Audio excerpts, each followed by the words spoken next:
More of the Zach Gelb Show on Fox Sports 920 The Jersey.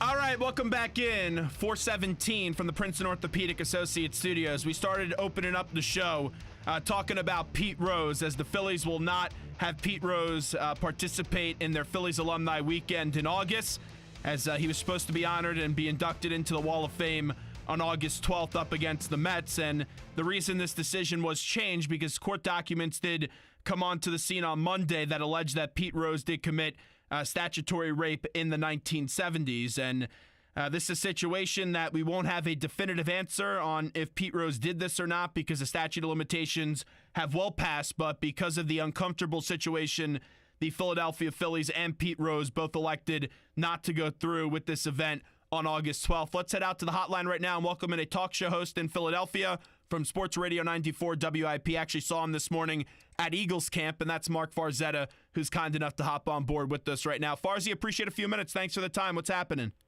Hey, man, good. It was good to see you this morning, and happy I could come on with you today. Well, usually when I see people, they don't usually say it's good to see me, you know? No, you? Come on. It's always great to see you. Oh, it was great to see you as well. All right, let's get into this Pete Rose stuff. I thought it was the right decision by the Phillies. How about yourself? It's no question the right decision. And look, when you're in situations where you have to, for lack of a better term, pull the plug on something, I get why they might take a day or two, because they've been really swamped with this. All their promotional people have been taking time out to do this, dedicating a lot of their work hours. Like, I get it, but ultimately they made the right decision, and they did it with plenty of time to spare. This wasn't a day of thing that they called it. They called it off. This was the right thing to do. I'm glad they did it. Really, there's no defense. And I know that we had put out Twitter polls on the morning show with Angelo this week as to whether or not people thought it was the right thing to just cancel the night altogether. And people were a little back and forth on it. I would say it was only about 60% saying, oh, no, you have to have it. Or, 60% saying cancel it, which you would think for a guy that had sex allegedly with underage girls, that would be a little bit more of a disparity. It would be a little bit more of a wider margin. But really what it comes down to is, forget the idea of, oh, it's alleged that he had sex with underage girls. If his defense is that she's saying 16. that he was 34 years old, having sex with a 16-year-old, creepy. That is the worst defense in the history of the law. And it was just despicable to think about. It is despicable to think about. And anyone that defends it really needs to question their own moral compass, because it is nothing short of despicable. You're 110% right, and that's just creepy, because I was reading that to open up the show, and that his defense was that, hey, she was 16 and I was 34. It just screams creep to me.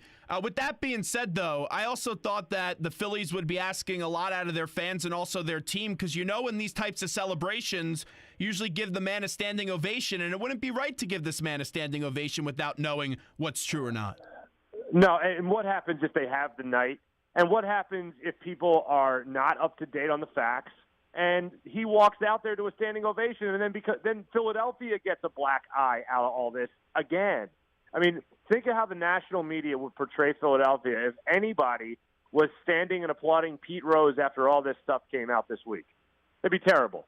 Yeah, no doubt about it. And the narrative would be, there go the Phillies fans once again cheering someone that may have committed statutory rape. That would have been the narrative. That's why it's the right call to cancel this thing. I still do believe, though, that Pete Rose should be in the Baseball Hall of Fame and that he one day should be in the Phillies Wall of Fame.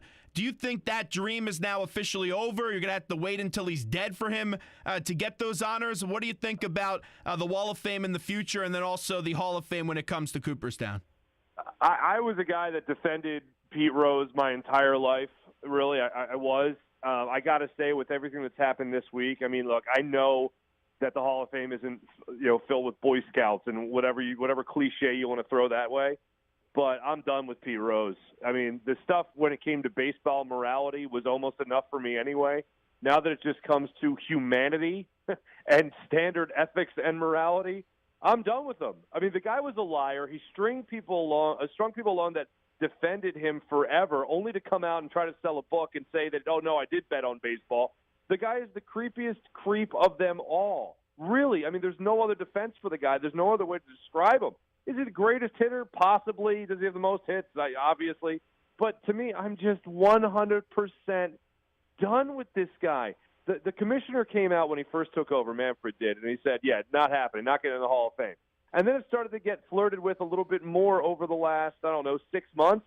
Now I just want it to be dead and buried and move on from it.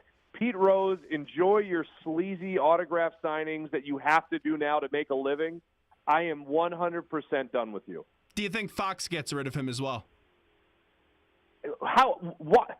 I get the idea of putting a lightning rod on TV, a guy that people you can't keep him, though. Have to keep their eyes on. But this guy is not a good human being, and he doesn't look like a good. Like, just looking at is Pete Rose easy on the eyes? I mean, no, he's not a pleasant person to look at. And now that you know all this stuff behind it, forget it. It's done. It's over. Fox needs to move on.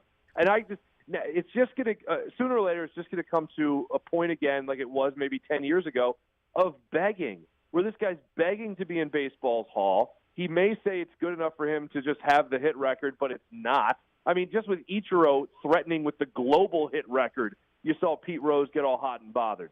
To me, just go away. I don't want to see him on my TV. I don't want to see that fake mop top, whatever he's got on top of his head. I'm just done with the guy.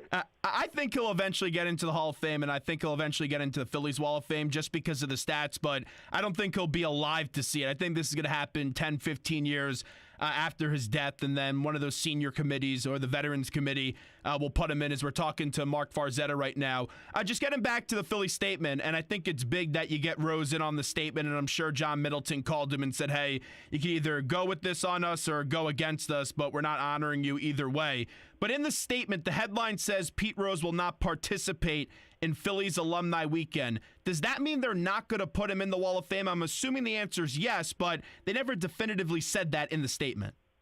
Yeah, no, I think they're done. I mean,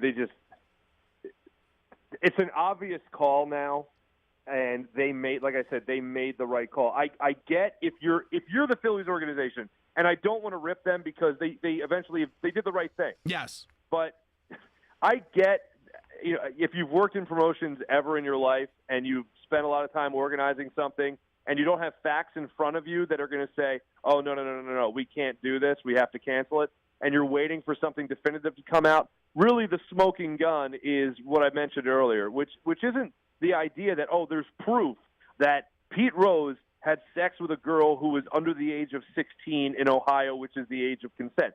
That smoking gun doesn't exist. The smoking gun that does exist is a 34-year-old father of two who is still married having an affair with a 16-year-old girl. I am 34. I am 34 years old right now. I'm the same age Pete Rose was. I was just hanging out at a family get-together, I don't know, a couple of weeks ago, and my cousin, who's 16, had her friend with her. They were babies in my eyes. They were children. To look at them as anything other than that is just insane to me. And to think of it as a guy like Pete Rose, and I am no Pete Rose. I have never had the world is my oyster where I was the god of baseball for a decade or what have you. But I could have had any woman I wanted if I'm Pete Rose at that time. And he chose to not even go after women, but go after girls.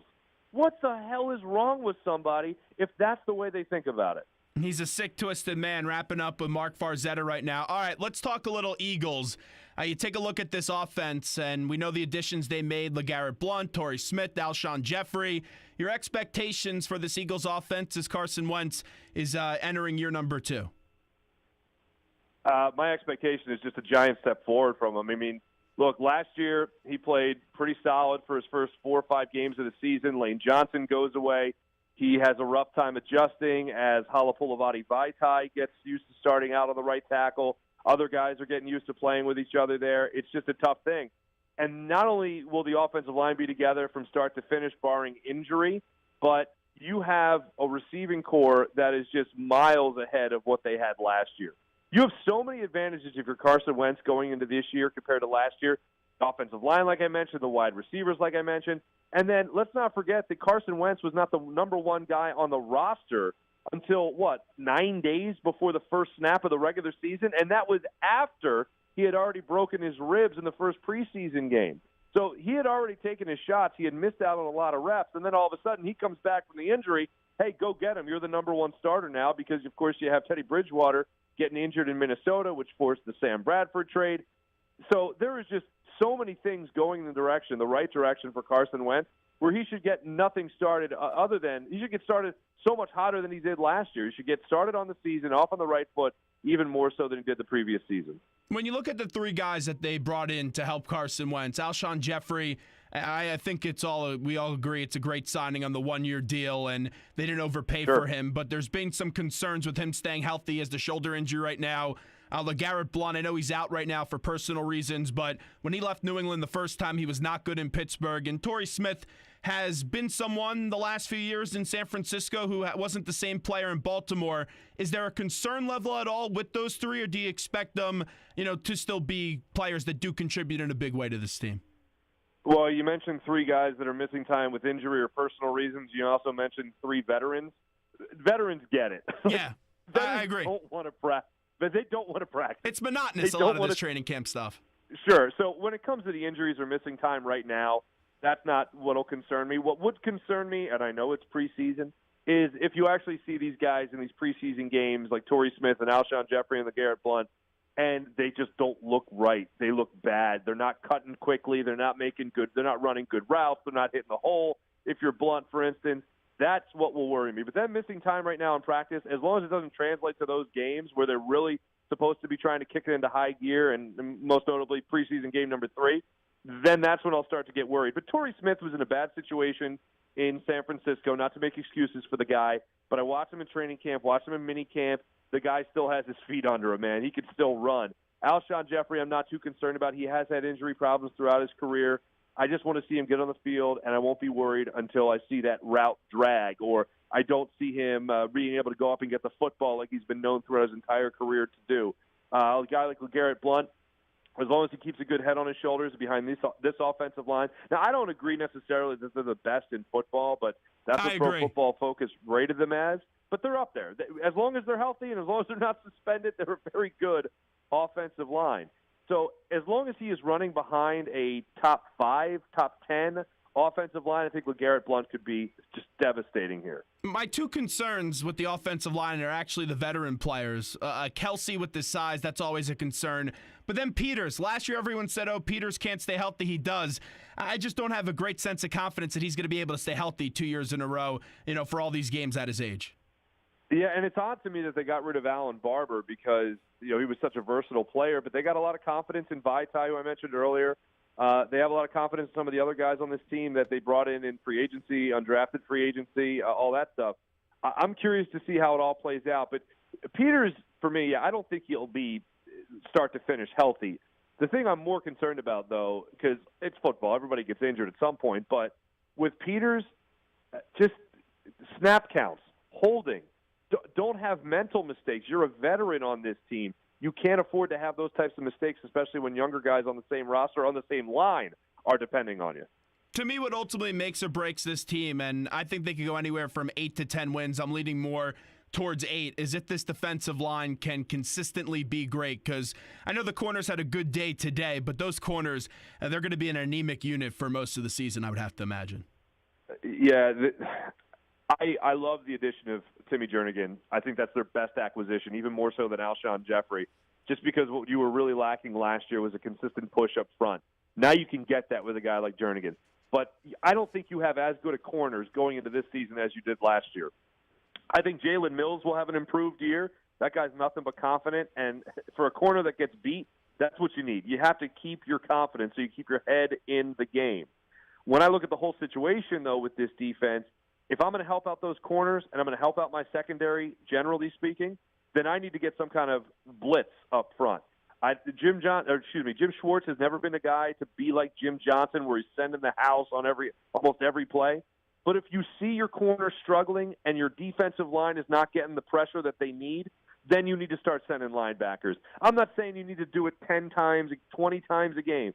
You just need to do it enough to make that quarterback know that somebody is going to be breathing down his throat if he's back there for more than a 3-step drop. Last one for Marc Farzetta, who joins us right now. I know you told me this morning that you're going to the Hall of Fame induction ceremony. You take a look at this class: Kurt Warner, LaDainian Tomlinson, Terrell Davis, Jason Taylor, Kenny Easley, Morton Anderson, and then, oh yeah, by the way, the plastic surgery cockroach owner in Jerry Jones of the Dallas Cowboys. What stands out to you about this very fine Hall of Fame class? What stands out to me is I feel bad for the guy that had to make the bust of Jerry Jones's face, because which face do you do? Which face do you model it after? That's what confuses me. And here's what's odd to me. Morton Anderson, I guess he was due, but I mean, to me, Brian Dawkins should have been in there. They call me a homer, but that's what I am, and that's what I'll always be. But what's amazing to me is, so Kurt Warner gets in, and he's a guy that took 2 teams to a Super Bowl, obviously, went to 3 in his career, 2 in St. Louis, and then went to 1 at the end of his career in Arizona. But it's interesting to me, when you think of Kurt Warner, what uniform is he wearing? In my mind, he's wearing a Rams uniform. I agree with you, too, on that. Yeah, yet the Cardinals are playing the Cowboys in the Hall of Fame game, which makes no sense to me. And the Cardinals are supposed to be there for Kurt Warner, but whatever. No, but it's just I think the Hall of Fame speeches have become actually something special. And I know it's Jerry Jones, and again, I mentioned being a homer, and I am, but the guy has been around through a lot of history of football. And I do look forward to hearing what he has to say in his speech. It is interesting, though, that they have the Hall of Fame game tomorrow night with the speeches, I believe, happening Saturday, which is very odd. It might even be the first time they've ever done it, but I've been out there a bunch of times now for the Hall of Fame game, and I will tell you, Canton, Ohio might as well be Vegas when it comes to Hall of Fame weekend. I'm interested to see just how much it changes with the game going on tomorrow night, and then the speeches not being for another couple. Yeah, I'm just curious if Dean Blandino introduces Jerry Jones, and maybe they have him come out of the party bus, and then they do the whole speech like that. That's what I envision when Jerry Jones goes in. You know what? Just have O.J. Simpson do it. He's welcome back at he's welcome back at the Pro Football Hall of Fame, as they said. So yeah, just have O.J. do it. Or if you can't get O.J., I hear Pete Rose has an available weekend. Good stuff, Farzy. Appreciate it. Thanks so much. All right, man. Always good talking to you, buddy. Bye.